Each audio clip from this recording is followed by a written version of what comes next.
La truffe brossée.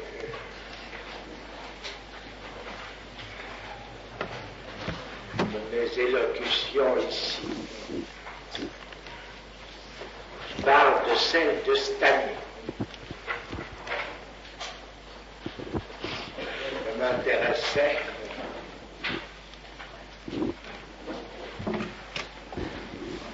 Parce qu'après tout,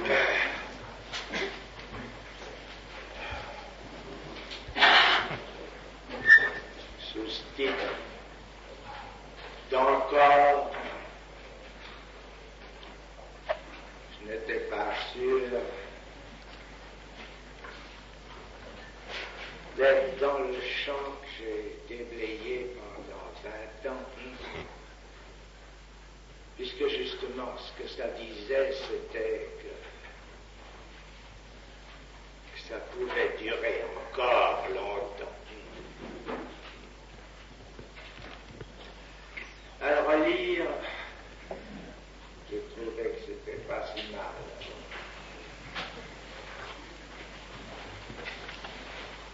Et spécialement, mon Dieu, d'être parti de ceci, qui me paraissait un peu mince pour le premier de mes séminaires de cette année.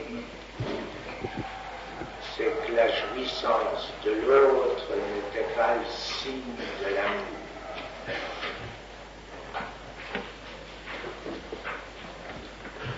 C'était un débat.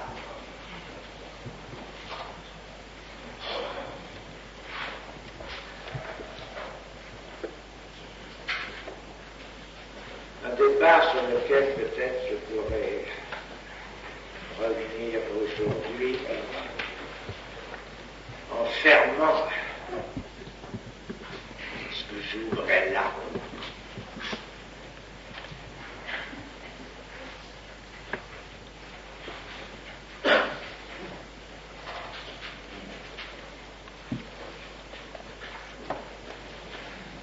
J'en ai fait quelque peu par là. Mais le point pivot de ce que j'ai avancé cette année concerne ce qu'il en est du savoir, dont j'ai accentué que l'exercice pouvait représenter qu'une jouissance.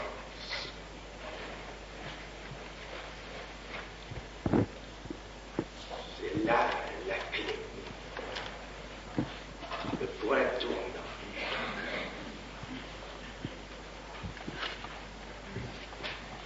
Et c'est à quoi je voudrais aujourd'hui contribuer par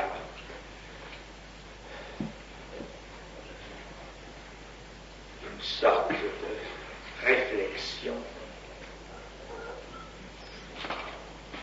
sur ce qui se fait de tâtonnant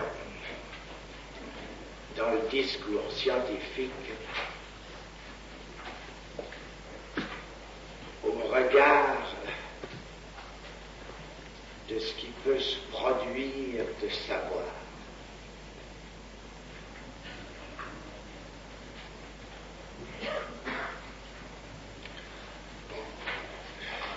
Je vais droit à ce dont il s'agit.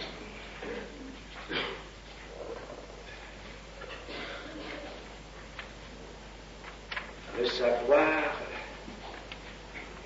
c'est une énigme. C'est une énigme qui nous est présentifiée par l'inconscient, tel qu'il s'est révélé par le discours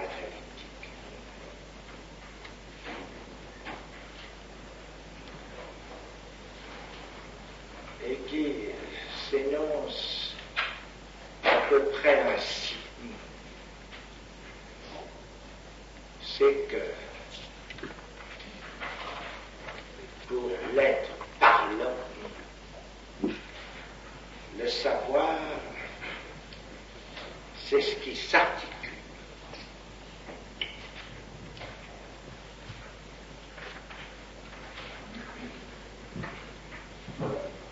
Ça, on aurait pu s'en apercevoir depuis un bon bout de temps, puisqu'en somme, à tracer les chemins du savoir, on ne faisait rien qu'articuler toutes sortes de choses qui pendant longtemps se sont centrées sur l'être, dont il est évident que rien n'est, sinon dans la mesure où ça se dit que ça est.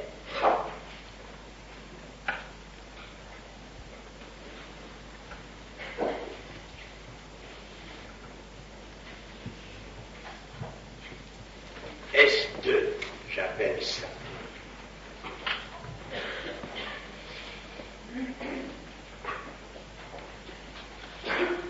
Il faut savoir l'entendre.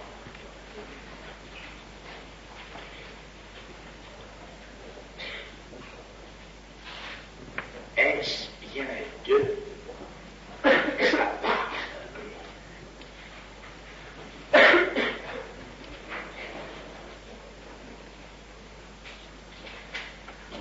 Parce qu'après tout, si nous partons du langage,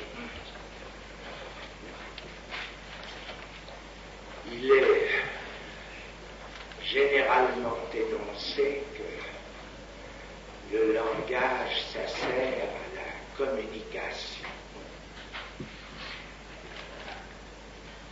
Communication à propos de quoi faut-il se demander? À propos de quels eux? La communication implique la référence.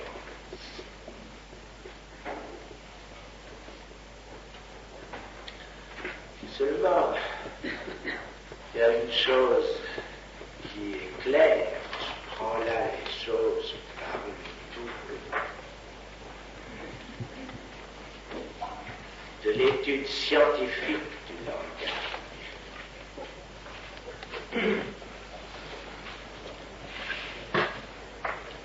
Le langage,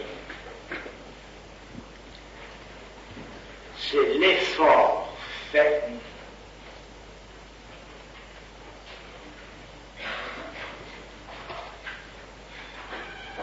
pour rendre compte de quelque chose qui n'a rien à faire avec la communication et qui est ce que j'appelle la langue.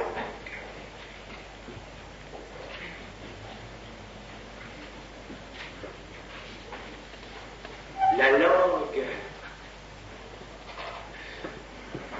sert à toute autre chose qu'à la communication.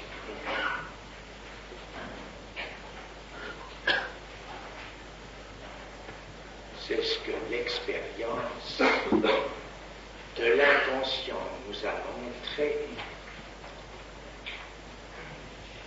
en tant qu'il est fait de la langue. C'est de la langue dont vous savez que je l'écris en un seul mot pour désigner ce qui est notre affaire à chacun à l'égard de ce qui, pour nous, est la langue. La langue dite maternelle et pas pour quelqu'un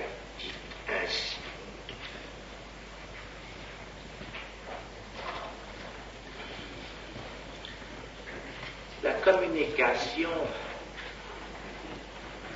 elle, si on voulait un peu la rapprocher de ce qui s'exerce effectivement dans la jouissance de la langue,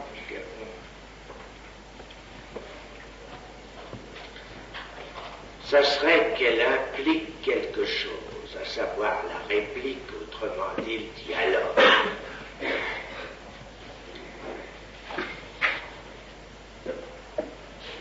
Mais, comme je l'ai autrefois, pas spécialement cette année, comme je l'ai autrefois expressément articulé,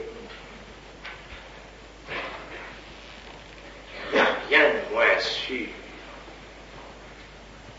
que la langue, ça sert d'abord et avant tout au dialogue.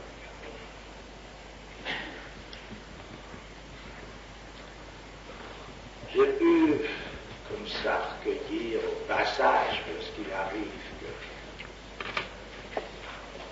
que viennent sous la main des choses dont j'ai entendu parler depuis bien longtemps. J'ai donc eu sous la main le travail, un livre important d'un nommé Bedson, dont on m'avait rebattu les oreilles assez pour m'agacer un peu, parce qu'à vrai dire, ça venait de quelqu'un qui avait été touché de la grâce d'un certain texte de moi, qui l'avait traduit en ajoutant autour quelques commentaires, et qui avait cru dans le Bedson en question, trouver quelque chose qui allait sensiblement plus loin que ce que j'avais cru pouvoir énoncer concernant l'inconscient. L'inconscient, mais je dis structuré comme un langage.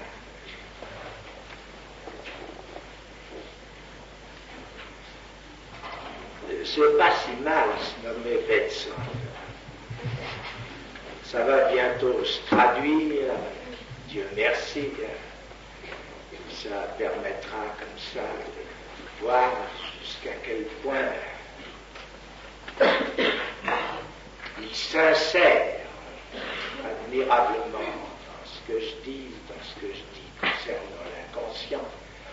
L'inconscient dont l'auteur, faute de savoir qu'il est structuré comme un langage, dont l'auteur se démontre comme n'ayant qu'une assez médiocrité.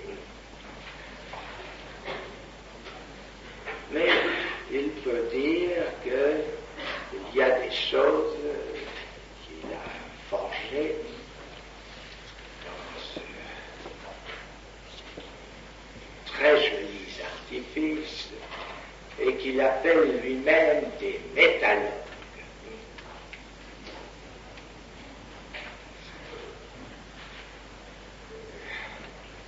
C'est pas mal. C'est pas mal pour autant que, comme il le dit lui-même, ces métalogues comporteraient, s'il faut l'en croire, quelque sorte de progrès interne, dialectique, qui consisterait justement à ne se produire que d'interroger l'évolution du sens d'un terme.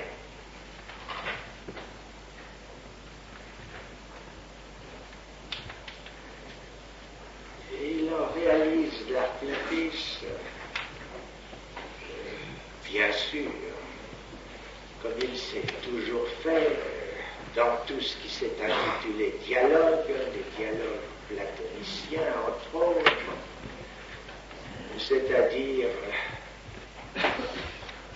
à faire dire par l'interlocuteur supposé tout ce qui en somme motive la question même du locuteur, c'est à savoir à incarner dans l'autre la réponse qui est déjà là.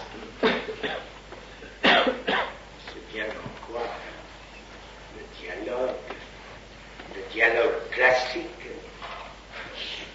beau sont présentés par le legs platonicien, c'est bien en quoi le dialogue classique se démontre d'être pas un dialogue. Si j'ai dit que le langage, c'est ce comme quoi l'inconscient est structuré, c'est bien parce que le langage, d'abord, ça n'existe pas. Le langage, c'est ce qu'on essaie de savoir concernant la fonction de la langue. C'est bien ainsi que le discours scientifique l'aborde, à ceci près que ce qui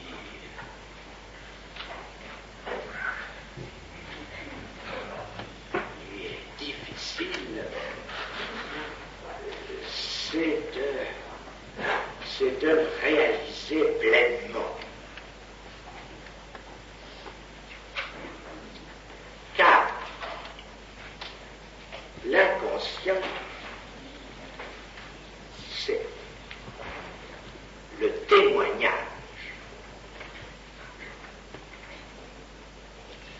Le témoignage d'un savoir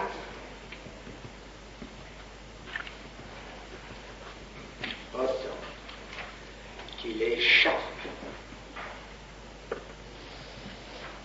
pour une grande part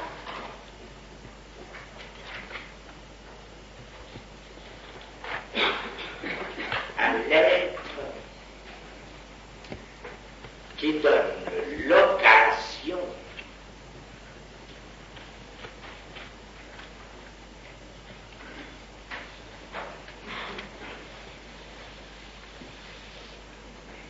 s'apercevoir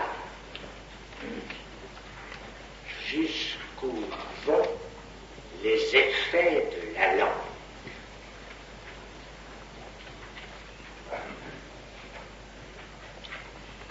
C'est en effet, c'est vrai, c'est en effet de cette être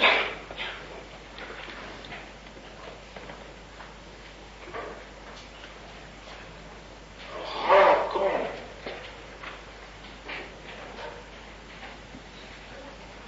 par toutes sortes d'affects qui restent énigmatiques, ce qui résulte de cette présence de la langue en tant que de savoir, elle articule des choses qui vont beaucoup plus loin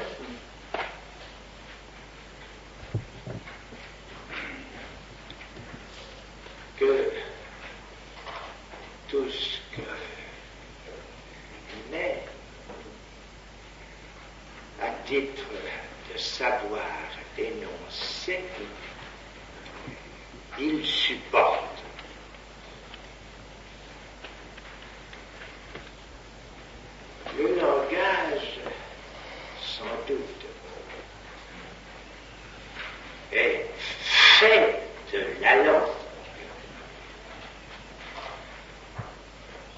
c'est une élucubration de savoir sur la langue elle-même. Mais l'inconscient est un savoir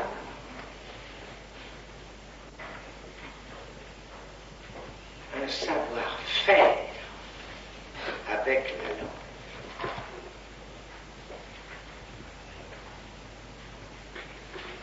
Ce qu'on sait faire avec la langue dépasse, en d'autres termes, de beaucoup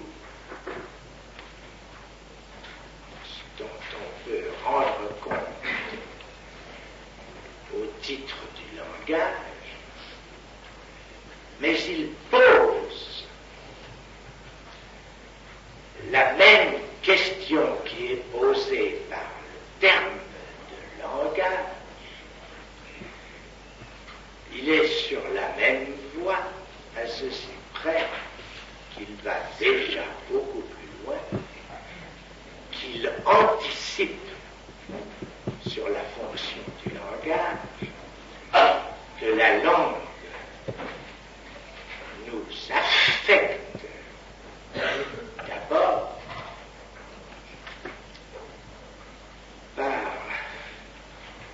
tout ce qu'elle comporte comme effets qui sont affects. Et si l'on peut dire que l'inconscient est structuré comme un langage, c'est très précisément en ceci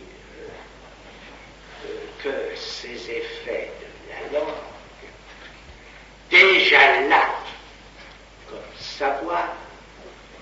comme savoir qui n'a rien à faire, va bien au-delà de tout ce que l'être qui parle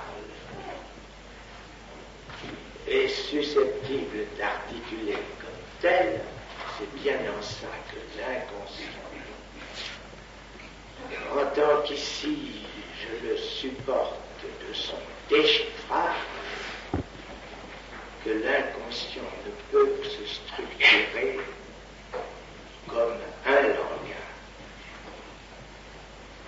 langage toujours hypothétique au regard de ce qui le soutient, à savoir la langue. Savoir ceci même qui fait que tout à l'heure j'ai pu demander de faire une question et demander est-ce bien d'eux en effet qu'il s'agit dans le langage. Autrement dit, le langage est seulement communication. La méconnaissance de ce fait qui a surgi de par le discours analytique a prêté à ce dont je vais faire aujourd'hui le pivot de ma question sur le savoir, a prêté à ceci, que dans les bas-fonds de la science, il est surgi cette grimace qui consiste à interroger comment l'être peut savoir quoi que ce soit. Il est comique de voir comment cette interrogation prétend à se satisfaire.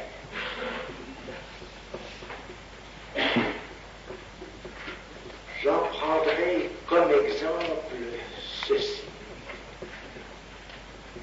que puisque la limite, je l'ai posée d'abord, est faite de ceci, qu'il y a des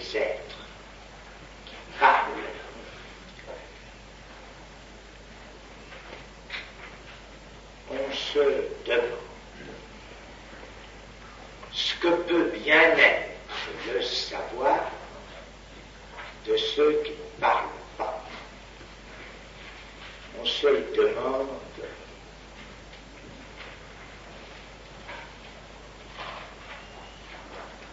On ne sait pas pourquoi on se le demande.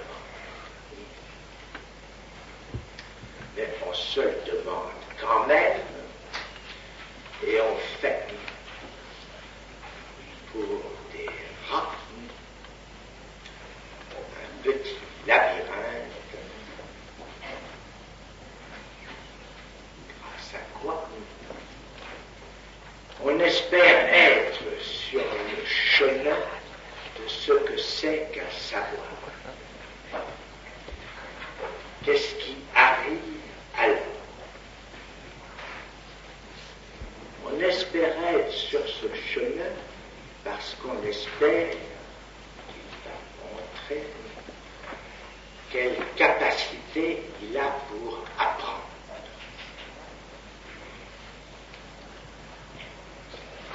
Quelle capacité il a pour apprendre? Apprendre à quoi? À ce qui l'intéresse, bien sûr. Et l'on suppose que ce qui l'intéresse, supposition qui n'est pas absolument infondée, ce doit être, puisqu'on le prend, sera non pas connaître, mais bel et bien comme corps, ce qui suppose qu'on voit comme unité ratière. Absolument pas. Ce qui peut soutenir l'être du rat. Encore que depuis toujours, on avait bien eu l'idée que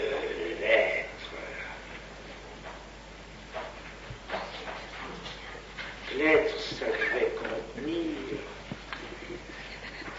une sorte de plénitude qui lui soit propre, puisque c'est là que dans le premier abord de ce qui en était de l'être, on était parti, à savoir que l'être, c'est un corps. Il avait élucubré toute une hiérarchie, toute une échelle de corps, et on était parti, mon Dieu, de cette notion que chacun devait bien savoir ce qui le maintenait de l'être. Autrement dit, on n'était pas allé plus loin que cette idée qu'il y était maintenu par quelque chose qui devait être son bien, qui devait lui faire plaisir. Mais comment se fait-il? Qu'est-ce qu'il y a eu comme changement dans le discours pour tout d'un coup on interroge cet être sur le moyen qu'il aurait de se dépasser, à savoir d'en apprendre plus qu'il n'en a besoin dans son être pour survivre comme corps. Grâce au montage du labyrinthe et à quelques accessoires,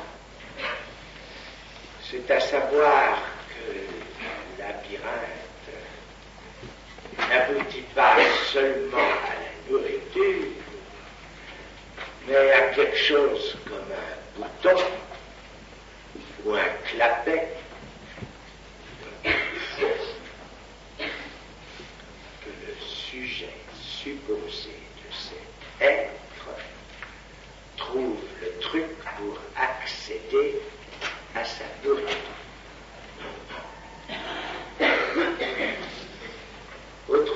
dit, on transforme la question du savoir en la question d'un apprendre. Est-ce qu'un rat non plus considéré dans son être, mais dans son unité, car tout va aboutir au pressage du bouton? C'est la même chose s'il s'agit de la reconnaissance de quelques traits auxquels concevra qu'alors l'être est susceptible de réagir, qu'il s'agisse d'un trait lumineux ou d'un trait de couleur, et l'on constate qu'après une série d'essais et erreurs, trial and error, vous savez, ça s'appelle, on va laisser la chose en anglais, vu ceux qui sont trouvés frayer cette voie concernant le savoir, on va voir si le taux des trials and errors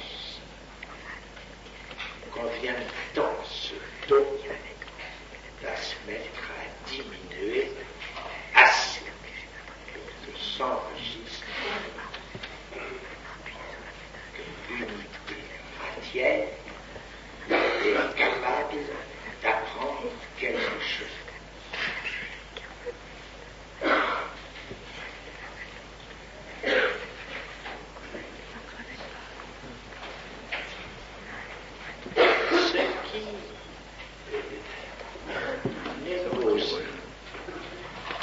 Secondairement, votre question, c'est la question que je pose,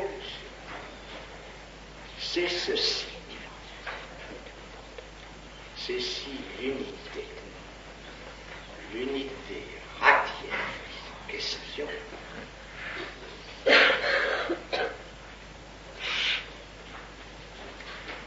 va apprendre à apprendre.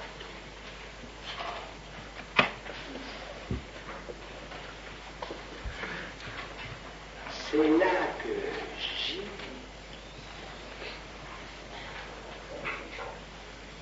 le vrai ressort de l'expérience. Est-ce qu'un rat, une fois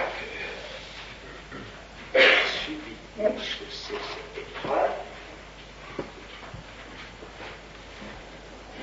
mise en présence d'une épreuve du même ordre, nous verrons tout à l'heure ce qu'est cet ordre, est-ce qu'il va apprendre plus vite, ce qui se matérialise aisément par une décroissance du nombre d'essais qui sont nécessaires pour que le rat sache comment il a à se comporter dans tel montage. Appelons montage l'ensemble du labyrinthe et des clapets et des boutons qui, à cette occasion, fonctionnent.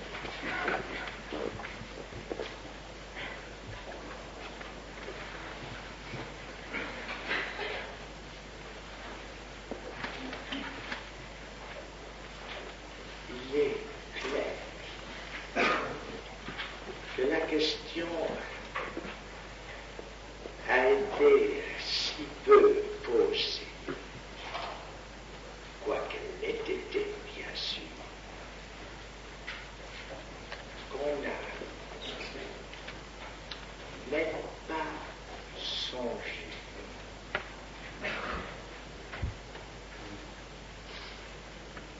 à interroger la différence qu'il y a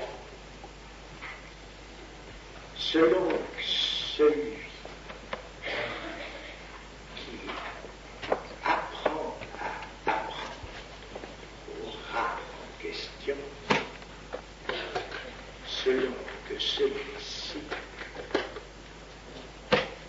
est ou non le même expérimentateur.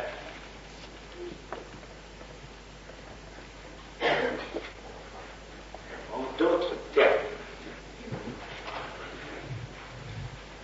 ce qui est laissé de côté, c'est ceci. C'est que ce qu'on propose aura comme tel pour démontrer ses facultés d'apprendre, si ça surgit de la même source ou de deux sources différentes. Car si nous nous reportons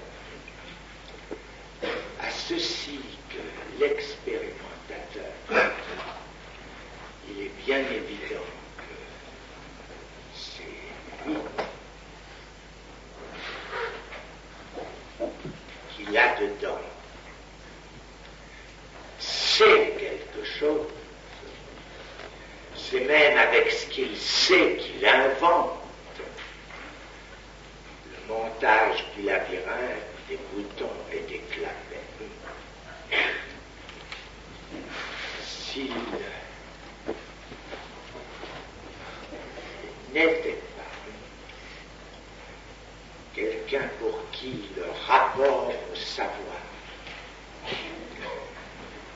est fondé sur un certain rapport qui est, je l'ai dit, pourquoi ne pas le répéter, d'habitation ou de cohabitation avec la langue, il est clair qu'il n'y aurait pas ce montage et que tout ce que l'unité ratienne apprend en stochastique, c'est à donner un signe de sa présence d'unité. Que ce soit le bouton ou autre chose, l'appui de la patte sur ce signe, que ce soit bouton ou bien clapet, que le clapet reconnu, il ne l'est que par un signe, c'est toujours en faisant signe que l'unité accède à ce dont on conclut qu'il y a apprentissage.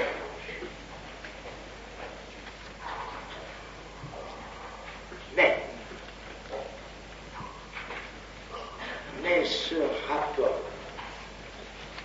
qui est en somme d'extériorité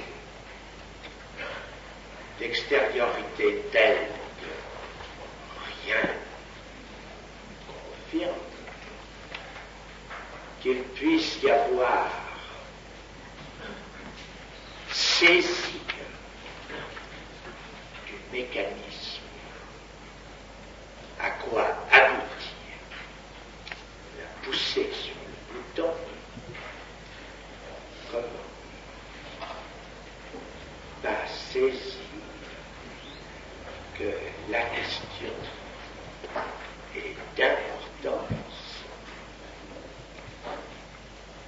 et de la plus haute importance, que c'est la seule qui compterait, c'est à savoir s'il n'y a pas dans ces successifs mécanismes, à propos de quoi l'expérimentateur peut constater non seulement qu'il a trouvé le truc, mais qu'il a, seule chose qui compte, appris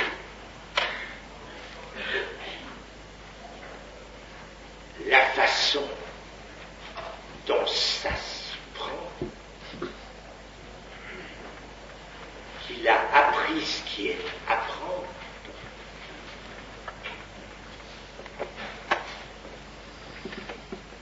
il est clair que,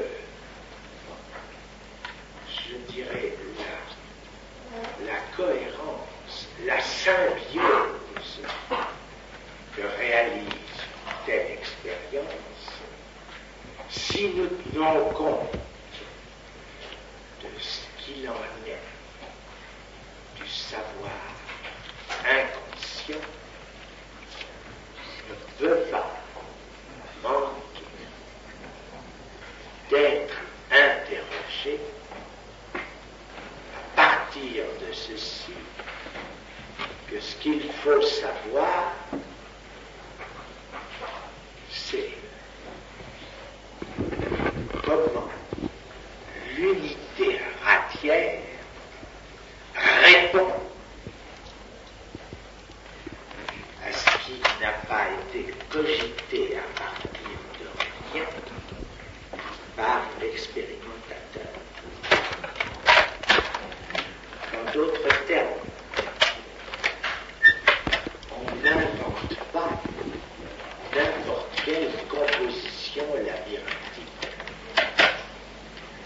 Que le fait que ça sorte du même expérimentateur, de deux expérimentateurs différents, ça mérite d'être interrogé. Et rien dans ce que j'ai vu jusqu'à présent de cette littérature n'implique que ce soit dans ce sens que la question ait été posée.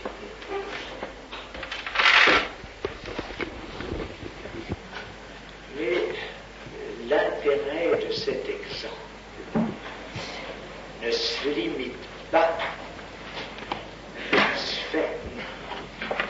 à ce fait d'interrogation qui laisse entièrement intact et différent ce qu'il en est du savoir et ce qu'il en est de l'apprentissage.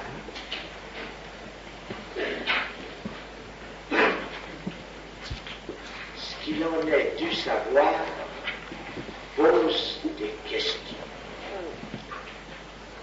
Et nommément celle-ci de comment ça s'enseigne. Il est bien clair que la question de comment ça s'enseigne, à savoir la notion de science,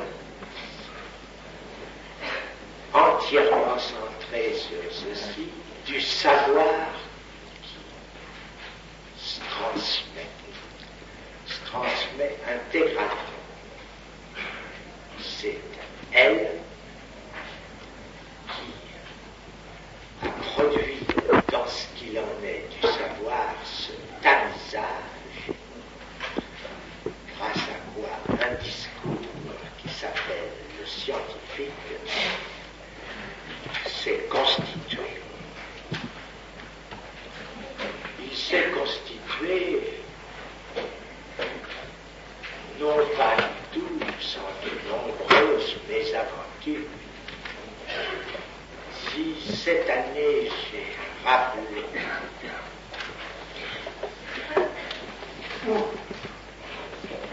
il a pu surgir,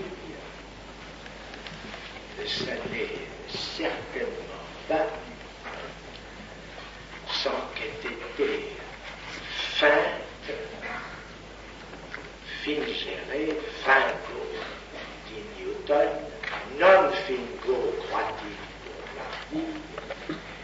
L'hypothèse est non Philippon, je ne suppose rien. Ce n'est pas par hasard que cette année j'ai spécifié que c'est bien sûr une hypothèse.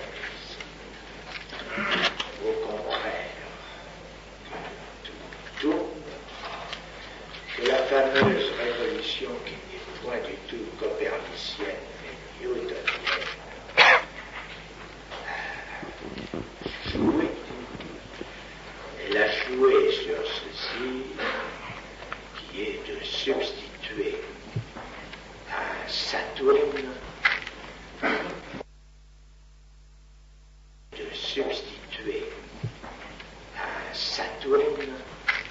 un Saturne. C'est l'hypothèse newtonienne comme telle, quand il a Saturne astral, et si, comme il a bien marqué, c'est la même chose que tomber. Mais pour le constater, ce qui, une fois constaté, permet d'éliminer l'hypothèse, il a bien fallu qu'il la fasse, cette hypothèse. La question d'introduire un discours scientifique concernant le savoir,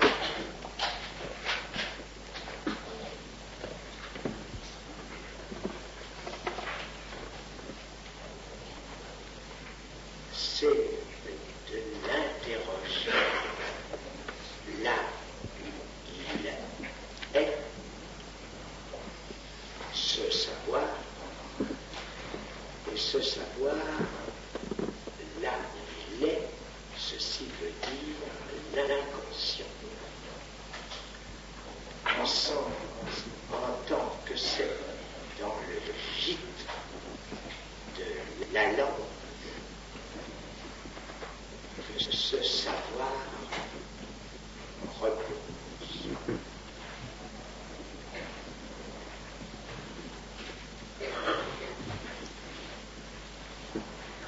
Je fais remarquer que l'inconscient, je n'y entre pas plus que Newton, sans hypothèse.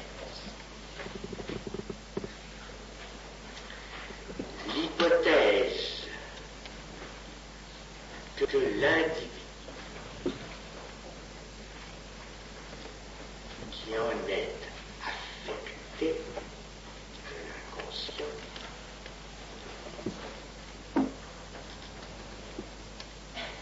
c'est le maître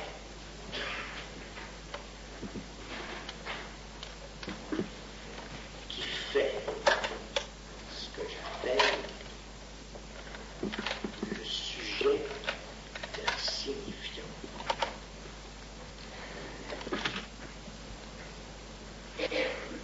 Ce que j'énonce sous cette formule minimale qu'un signifiant représente un sujet pour un autre signifiant. Je réduis autrement dit l'hypothèse selon la formule même substantive à ceci.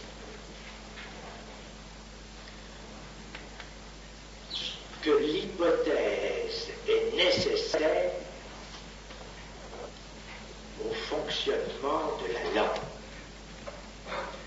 Dire qu'il y a un sujet, ce n'est rien d'autre que dire qu'il y a hypothèse.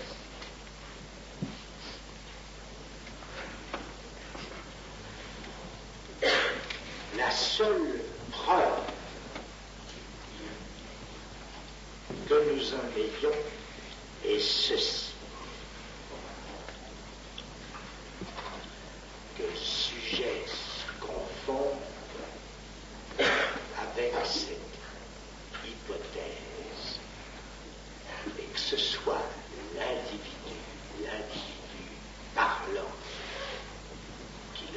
importe, c'est que le signifiant devienne signe. Le signifiant en lui n'est rien d'autre de définissable qu'une différence. Une différence avec un autre signifiant. C'est l'introduction comme telle de la différence dans le champ qui permet d'extraire de la langue ce qu'il en est du signifiant. Mais à partir de là, et parce qu'il y a l'inconscient, à savoir la langue, en tant que c'est de cohabitation avec elle que se définit un être appelé l'être parlant, que le signifiant peut être appelé à faire signe. Et entendez ce signe comme vous l'entendez, comme il vous plaira, soit le signe, soit le THING de l'anglais, film, à savoir la chose. Le signifiant ici d'un sujet en tant que signifiant, il fait support formel, il atteint quelque chose d'autre en tant qu'il l'affecte. Un autre que ce qu'il est, tout cru en lui comme signifiant, un autre fait sujet, du moins passe pour l'être.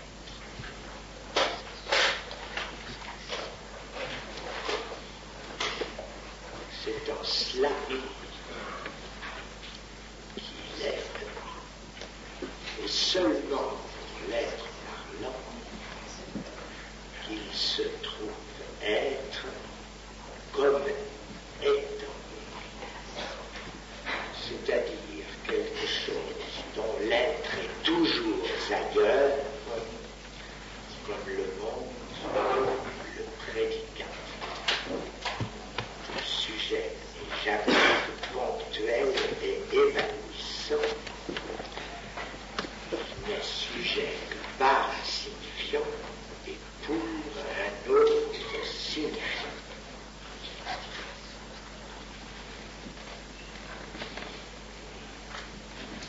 C'est ici que nous devons revenir à ceci, qu'après tout, par un choix dont on ne sait pas ce qui l'a guidé, Aristote a pris le parti de pas d'autre définition de l'individu que le corps. Le corps en tant qu'organisme, en tant que ce qui se maintient comme un, et non pas en tant que ce qui se reproduit.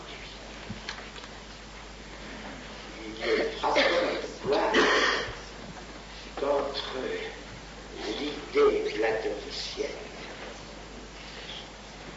et la définition aristotélicienne de l'individu comme fondant l'être,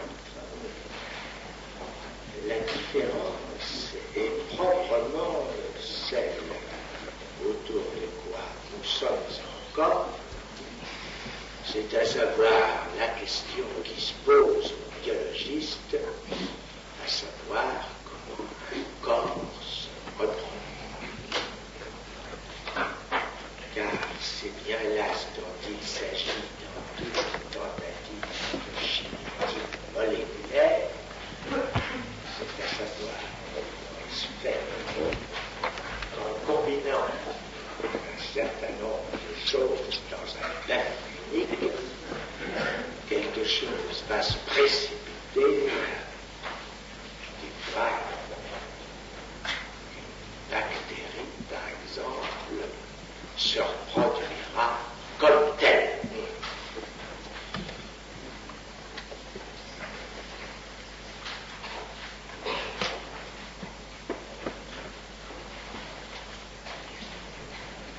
Le corps. Qu'est-ce donc?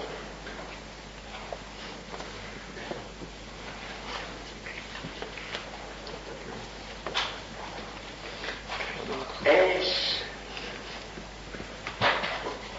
ou n'est-ce pas le savoir de l'un?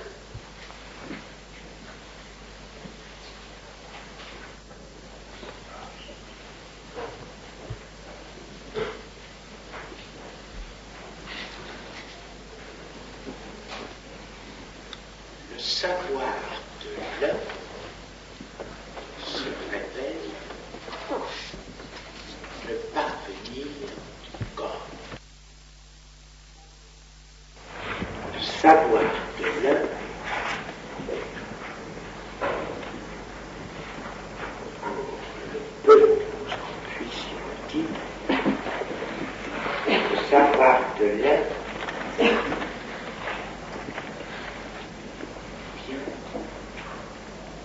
signifiant un.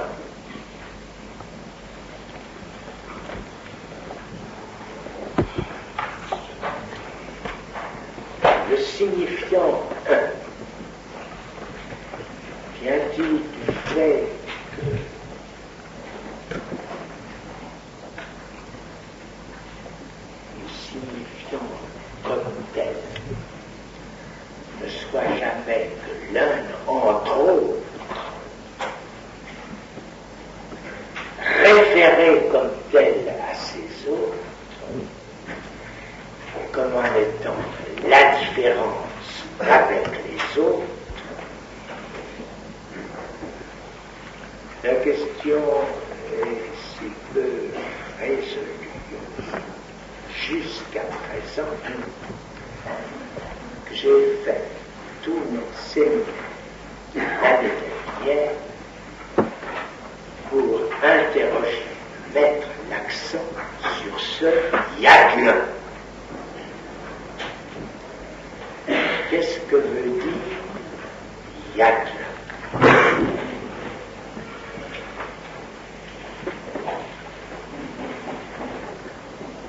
Ce que veut dire yagla est ceci, que permet de repérer l'articulation signifiante.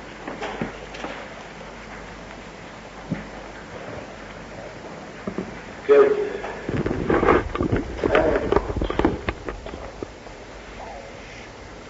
il s'agit de savoir si c'est quel qu'il soit. Suède un S1. Un S1 signifiant. Un S1 ordonnant. Lié à ceci.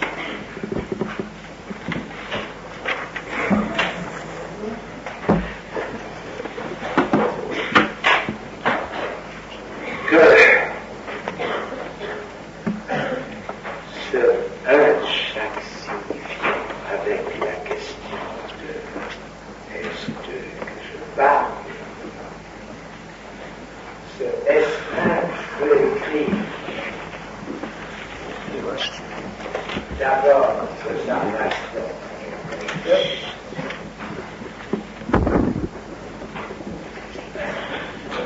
Eh bien, c'est ça. qui est les saints. Vous pouvez en être ici au temple grec. C'est les saints dont on parle. Signifiant comme maître, à savoir en tant qu'il assure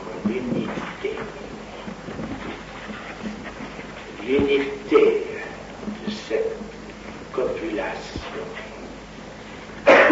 du sujet avec le savoir, c'est cela le signifiant maître. Et c'est uniquement dans la langue, en tant qu'elle est interrogée comme langage, que se dégage, et pas ailleurs,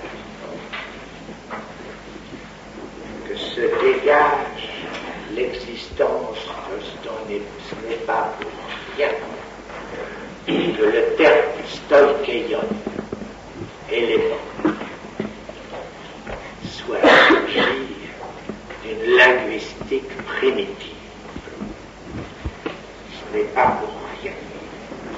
Le signifiant un n'est pas un signifiant quelconque, il est l'ordre signifiant en tant qu'il s'instaure de l'enveloppement par toute la chaîne subsiste. J'ai lu récemment un travail de quelqu'un qui s'interroge à propos de ce qu'elle prend pour une relation, c'est celle du S1 avec le S2, à savoir relation de représentation. Le S1 serait en relation avec le S2 pour autant qu'il représente un sujet. La question de savoir si cette relation est asymétrique, antisymétrique, transitive ou autre, à savoir si le sujet se transfère du S2 à un S3 et ainsi de suite, est une question qui est à reprendre à partir du schème que je redonne ici. Le 1 incarné dans la langue est quelque chose qui, justement, reste indécis entre le phonème, le mot, la phrase, voire toute la pensée. C'est bien ce dont il s'agit dans ce que j'appelle signifiant maître, c'est le signifiant un, et ce n'est pas pour rien que l'avant-dernière de nos rencontres, j'ai amené ici pour illustrer le bout de ficelle. Le bout de ficelle en tant qu'il fait ce rond dont j'ai commencé d'interroger le nœud possible avec un autre. Je n'irai pas plus loin aujourd'hui puisque nous avons, grâce à une question en somme extérieure, question de notre abri ici, puisque nous avons été privés d'un de ces séminaires, c'est quelque chose que je reprendrai dans la suite éventuellement.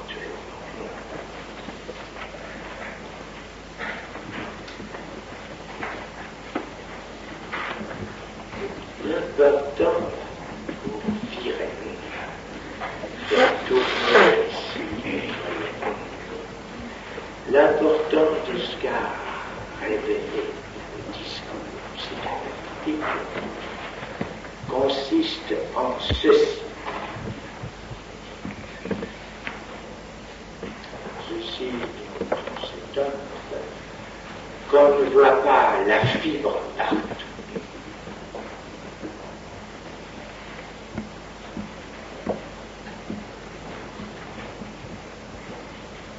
C'est que ce savoir qui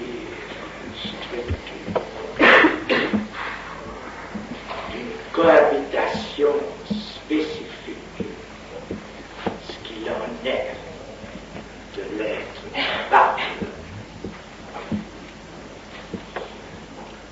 Ce savoir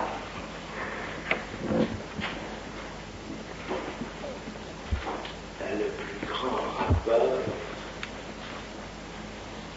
avec l'amour.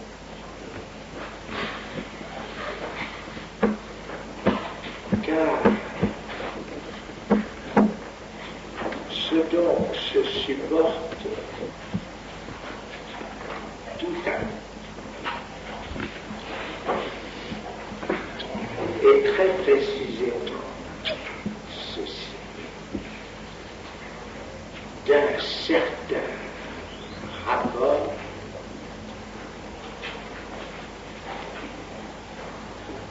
entre deux savoirs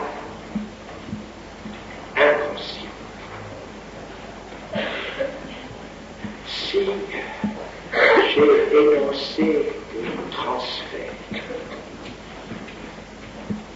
c'est le sujet, supposé savoir,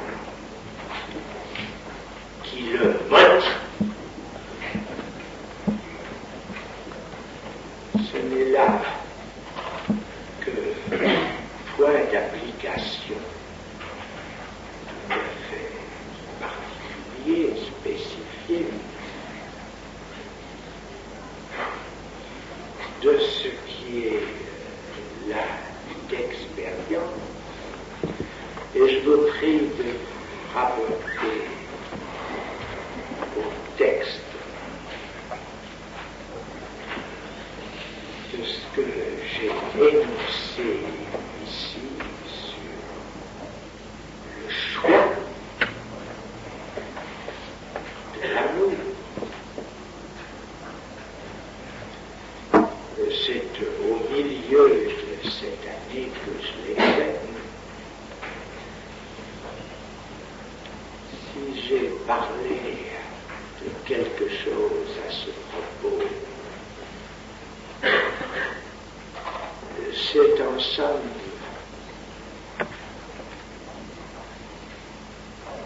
de la reconnaissance.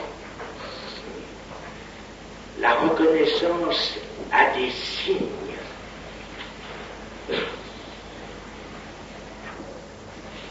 qui sont ponctués toujours énigmatiquement de la façon dont l'être est affecté en tant que sujet de ce savoir inconscient. S'il est vrai qu'il n'y a pas de rapport sexuel, parce que simplement la jouissance de l'autre prise comme corps, que cette jouissance est toujours inadéquate, perverse d'un côté, en tant que l'autre se réduit à l'objet petit amour. Je dirais folle de l'autre. Pour autant que ce dont il s'agit, c'est de la façon énigmatique dont se pose cette jouissance de l'autre comme telle. Est-ce que ce n'est pas de l'affrontement à cette impasse, à cette impossibilité, définissant comme tel un rêve, qu'est mise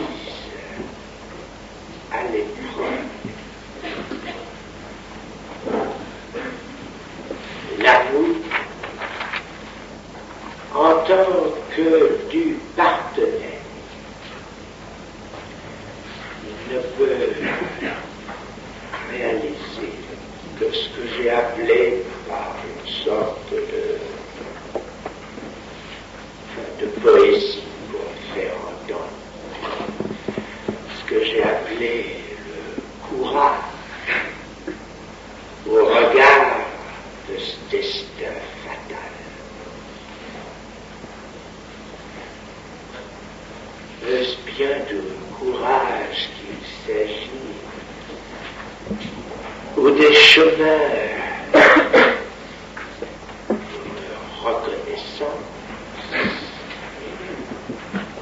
d'une reconnaissance, dont la caractéristique peut être rien d'autre que ceci, que ce rapport dit sexuel devenu là rapport de sujet à sujet, à savoir du sujet en tant qu'il n'est que l'effet du savoir inconscient, de la façon dont ce rapport de sujet à sujet cesse de ne pas s'écrire.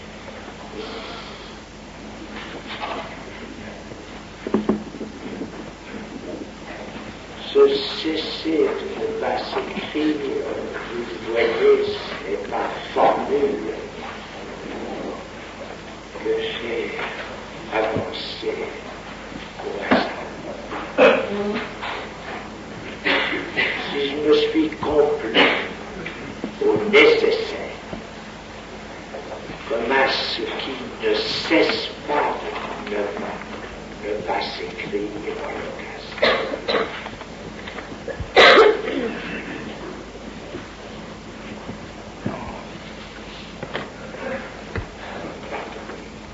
Qui ne cesse pas de s'écrire en l'occasion. Le nécessaire n'est pas le réel, c'est ce qui ne cesse pas de s'écrire. Le déplacement, c'est une négation qui nous pose au passage la question de ce qu'il en est. La négation, quand elle vient prendre la place d'une inexistence, si le rapport sexuel répond à ceci dont je dis qu'il non seulement il ne cesse pas de ne pas s'écrire, c'est bien cela avec lui dans l'occasion qu'il s'agit, qu'il ne cesse pas de ne pas s'écrire, il y a là impossibilité, c'est aussi bien que quelque chose ne peut non plus le dire.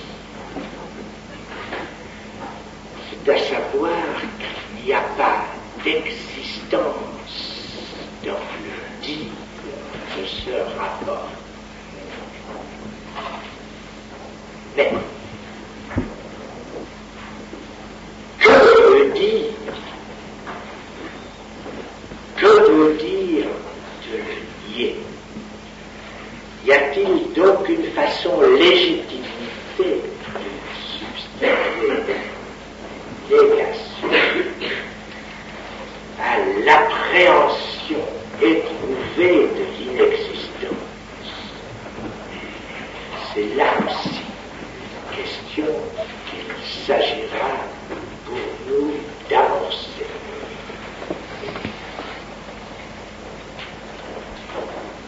Le mot interdiction veut-il plus dire? Est-il plus permis? C'est ce qui non plus saurait dans l'immédiat être tranché.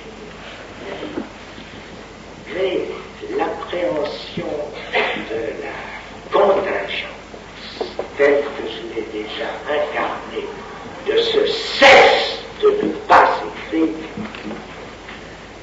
à savoir de ce quelque chose qui par la rencontre. La rencontre, il faut bien dire, de symptômes, d'affect, de ce qui, chez chaque individu, marque la trace de son exil, non comme sujet, mais comme parlant de son exil, de son rapport.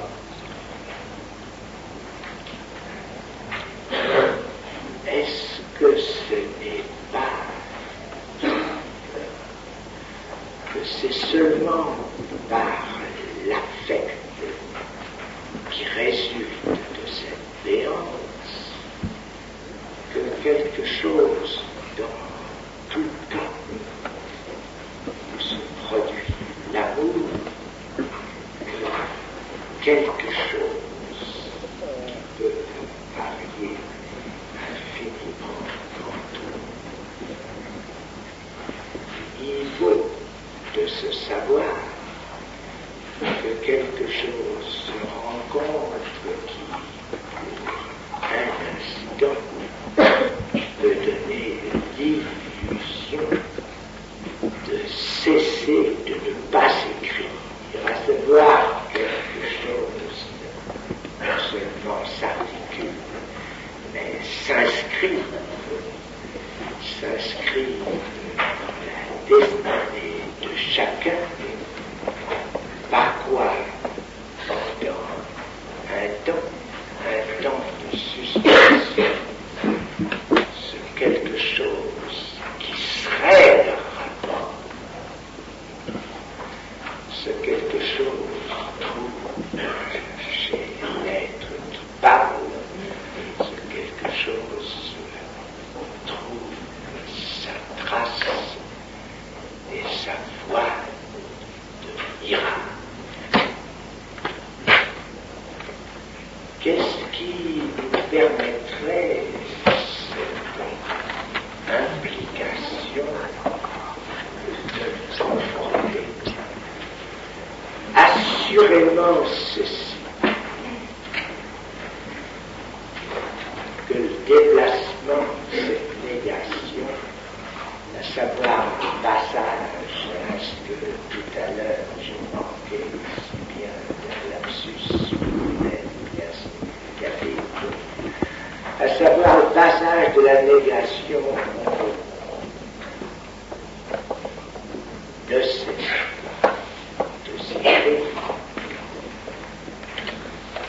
à la nécessité substituée à cette contingence, c'est bien là le point de suspension à quoi s'attache tout amour. Tout amour de ne subsister que de cesser de ne pas s'écrire, tant à faire passer cette négation au ne cesse pas, ne cesse pas, ne cessera pas de s'écrire. Et tel est en effet le substitut qui, par la voie de l'existence, non pas du rapport sexuel, mais de l'inconscient qui en diffère, par cette voie fait la destinée et aussi le drame de l'amour. L'heure où nous sommes arrivés, qui est celle où normalement pousserai pas ici les choses plus loin. Je ne pousserai pas les choses plus loin, sauf à indiquer que ce que j'ai dit de la haine est quelque chose qui ne relève pas du même plan dont s'articule la prise du savoir inconscient, mais qui, dans ce qu'il en est du sujet dont vous le remarquez, il ne se peut pas, qui ne désire pas ne pas trop en savoir sur ce qu'il en est de cette rencontre éminemment contingente. Qu'il en sache un peu plus que de ce sujet, il aille à l'être qui est pris, le rapport de l'être à l'être, bien loin qu'il soit. Ce rapport d'harmonie que depuis toujours, on ne sait trop pourquoi, nous ménage, nous arrange une tradition dont il est très curieux de constater la convergence. La convergence d'Aristote qui voit jouissance suprême, avec ce que la tradition chrétienne reflète de cette tradition même, comme béatitude, montrant par là bêtement quelque chose qui n'est vraiment qu'une appréhension de miracle.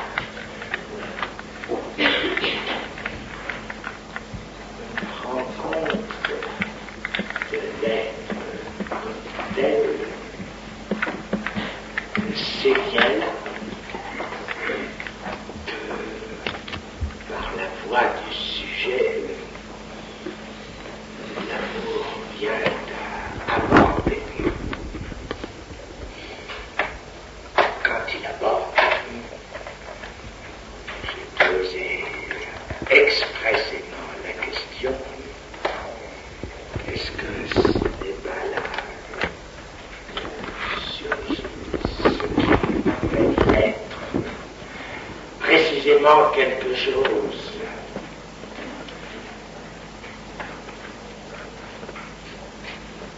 qui ne se soutient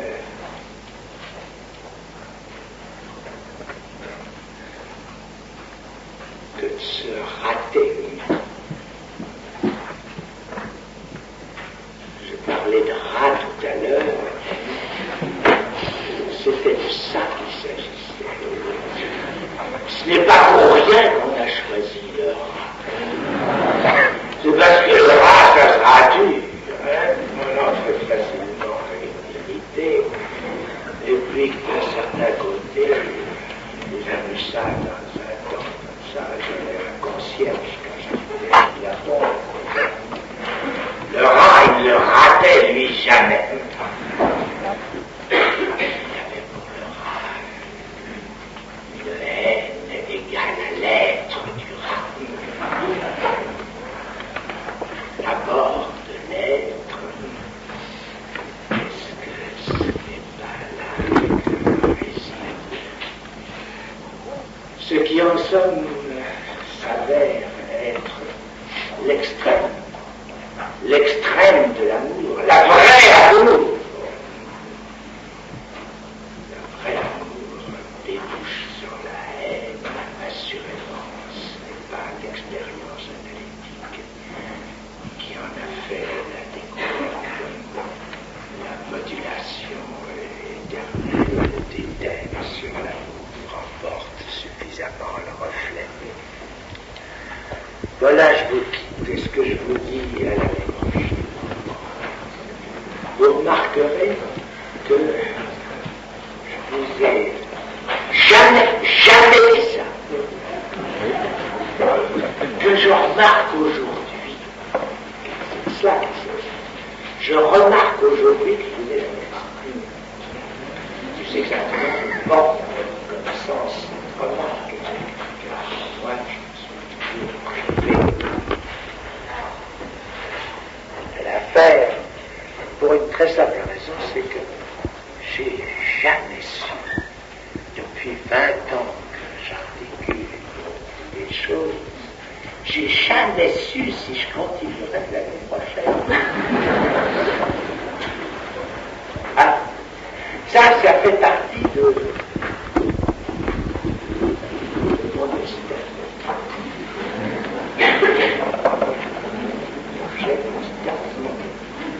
Alors, comme après tous ces 20 ans, enfin j'en ai parlé aussi que après 10 ans, retiré la parole, et il se trouve comme ça que pour des raisons lesquelles il y avait part du destin et aussi de ma part une part d'inclination d'un plaisir.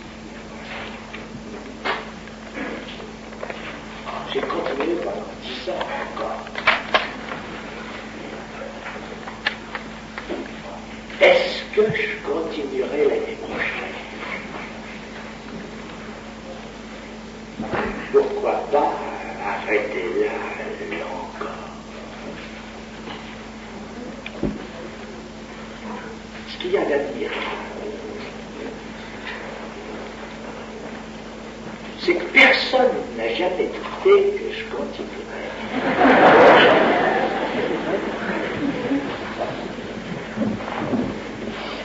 Que je fasse cette remarque en pose pourtant la question.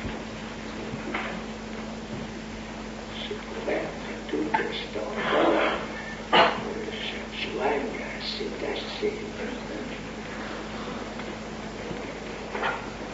Eh bien, ma foi, je vous laisse la chose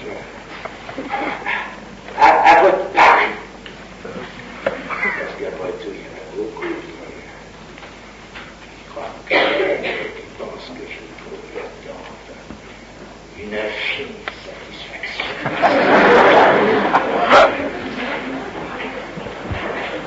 À côté de la peine que ça me donne, je veux dire que ça paraît quelque chose. Faites vos paris. Et puis, quel sera le résultat?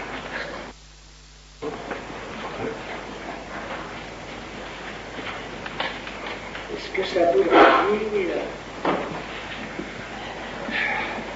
que ceux qui ont deviné juste ceux-là même? Eh bien, c'est justement le sens de ce que je viens de vous énoncer aujourd'hui.